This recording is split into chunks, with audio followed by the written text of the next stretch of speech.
کو ایمان پر موت آتی ہے، اور وہ بھی خوش نصیب ہیں جن کو ایمان پر جو ہے وہ موت آتی ہے، چاہے وہ مرد ہوں یا عورت۔ اب آئیے کہ برے خاتمے کے اسباب کون کون سی ہیں جس کی وجہ سے موت بری ہو سکتی ہے، جس کی وجہ سے ایمان بندے سے جا سکتا ہے، وہ کون کون سے ہیں؟ فرمایا پہلا وہ یہ ہے کہ غیبت کرنے والا، جو بندہ غیبت کرتا ہے، فرمایا ہے وقت موت اس کی زبان سے کلمے کی طاقت چھین لی جائے، یہ ہو سکتا ہے۔ فرمایا دوسرے نمبر پر چغلی کرنے والا، یہ ہو سکتا ہے کہ اس کی زبان مرتے وقت جو ہے وہ بند ہو جائے اور وہ کلمے کی طاقت اس سے چھین لی جائے اور دار اسلام سے پھر کر وہ مرتد ہو جائے، وہ مرد اور وہ عورت جو چغلی کرتی ہے، یہ جو چغلی کرتے ہیں۔ تیسرے نمبر پر فرمایا حسد کرنے والا، حسد کرنے والی، جو حسد کرتے ہیں، ہو سکتا ہے مرتے وقت اس کے بھی کلمے کی طاقت چھین لی جائے۔ جو حسد کرتی ہے دوسری سے، ہو سکتا ہے اللہ تبارک و تعالی اس سے بھی جو ہے وہ کلمے کی طاقت کو چھین لے۔ فرمایا چوتھے نمبر پر بد نگاہی کرنے والا مرد، بد نگاہی کرنے والی عورت، جو بد نگاہ کرتا ہے مرد عورت کی طرف، اس کا بھی ایمان کا خطرہ ہے۔ جو عورت مرد کی طرف بد نگاہی کرتی ہے، اس کا بھی ایمان جانے کا خطرہ ہے۔ نمبر 5 پر فرمایا حج کی طاقت ہونے کے باوجود حج نہ کرنے والا مرد، حج نہ کرنے والی عورت، طاقت ہونے کے باوجود بھی اگر وہ حج نہیں کرتے یا حج نہیں کرتی تو فرمایا ہو سکتا ہے مرتے وقت اس سے جو ہے وہ ایمان کی طاقت سلب کر لی جائے۔ اور چھٹے نمبر پر فرمایا بے نمازی، جو نماز نہیں پڑھتا، اللہ اکبر کی صدا مسجدوں میں بلند ہوتی ہے، اس کے کانوں تک پہنچتی ہے کہ بلایا جا رہا ہے، وہ مالک لم یزل بلا رہا ہے، وہ خدا بلا رہا ہے جس نے یہ ساری کائنات کو بنایا ہے، جو مالک ہے، جو خالق ہے، جو رازق ہے، جو پروردگار ہے، جس نے یہ رزق دیا، جس نے یہ سانسیں دیں، جس نے یہ آنکھیں دیں، جس نے یہ زبان دی، جس نے یہ کان دیے، جس نے یہ ہاتھ دیے، جس نے یہ پاؤں دیے، جس نے ہر طرح کی نعمتیں عطا فرمائی ہے، اس کا بلاوا آیا اور اس کو سجدہ نہ کرنے والا مرد اور اس کو سجدہ نہ کرنے والی عورت، فرمایا ہو سکتا ہے اس کا بھی خاتمہ ایمان پر نہ ہو۔ اور آگے آئیے نمبر 7 پر، جب آذان ہو رہی ہو تو آواز کانوں میں جا رہی ہو، گھروں میں بیٹھ کر سننے والی باپردہ خواتین بھی اگر باتوں میں مشغول رہیں اور مسجدوں میں بیٹھ کر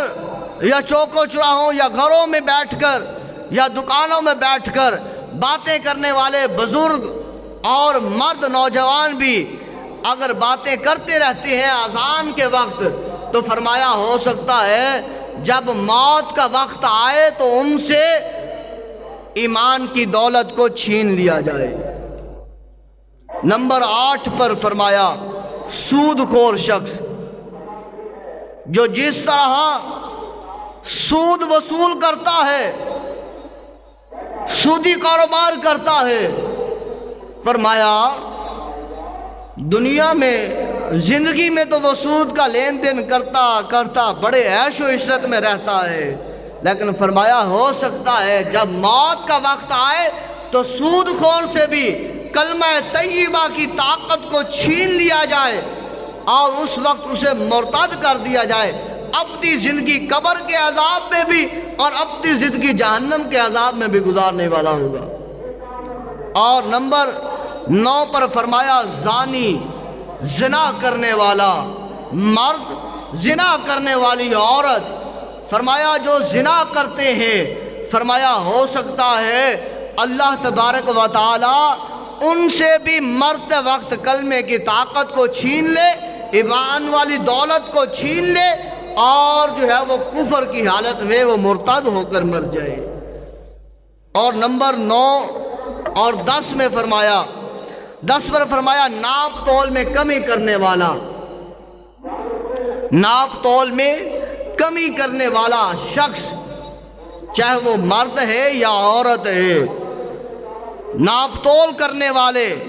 فرمایا وہ بھی اگر ناپ تول میں کمی کرتے ہیں، لیتے ہوئے زیادہ وصول کرتے ہیں، دیتے ہوئے کم دیتے ہیں، تول میں کمی پیشی کرتے ہیں، فرمایا ہو سکتا ہے اللہ رب العزت ان سے بھی مرتے وقت ایمان کی دولت کو چھین لے۔ اور پھر فرمایا اسی طرح تکبر کرنے والے سے بھی اللہ تبارک و تعالی ایمان کی دولت کو چھین لیتا ہے، ایمان کی دولت اس کے پاس نہیں رہتی۔ فرمایا اسی طرح شراب نوشی کرنے والا، اس سے بھی ایمان کی دولت کو لے لیا جاتا ہے، خاتمہ بالایمان نہیں ہوتا، خاتمہ بالخیر نہیں ہوتا۔ اور اسی طرح فرمایا علماء کے خلاف بولنے والا، علماء کے خلاف بکواسات کرنے والا، علماء کے خلاف بد زبانیاں کرنے والا، فرمایا اللہ تبارک و تعالی ان سے بھی کلمہ طیبہ کی طاقت کو چھین لیتا ہے، سلب کر لیتا ہے۔ کیوں؟ فرمایا العلماء ورثۃ الانبیاء، علماء انبیاء کے وارث ہیں۔ فرمایا دنیا میں اگر کوئی بہترین شخص دیکھنا چاہتے ہو تو مال والا نہیں، دولت والا نہیں، قومیت کے طور پر نہیں، قبیلے والا نہیں، فرمایا شہرت والا نہیں، اللہ کون ہوگا؟ فرمایا محبوب علیہ السلام نے خیرکم من تعلم القرآن وعلمہ، اگر تم بہترین انسان دیکھنا چاہو گے تو وہ ہوگا جو قرآن پاک پڑھنے والا اور لوگوں کو پڑھانے والا ہوگا۔ قرآن پڑھنے والا اور پڑھانے والا، یہ 13 لوگ جو گنائے ہیں، یہ 13 ایسے اعمال ہیں، عمل ہیں، جو لوگ یہ 13 عمل کرتے ہیں یا ان میں سے ایک عمل بھی کرتے رہتے ہیں اور کرتے رہتے ہیں، توبہ سے پہلے ان کو موت آ جاتی ہے، تو فرمایا ان کی موت میں ہو سکتا ہے اللہ تبارک و تعالی ایمان کی دولت کو چھین لے۔ اب آئیے ایک ایک کی طرف چلتے ہیں کہ شراب نوشی کرنے والے کے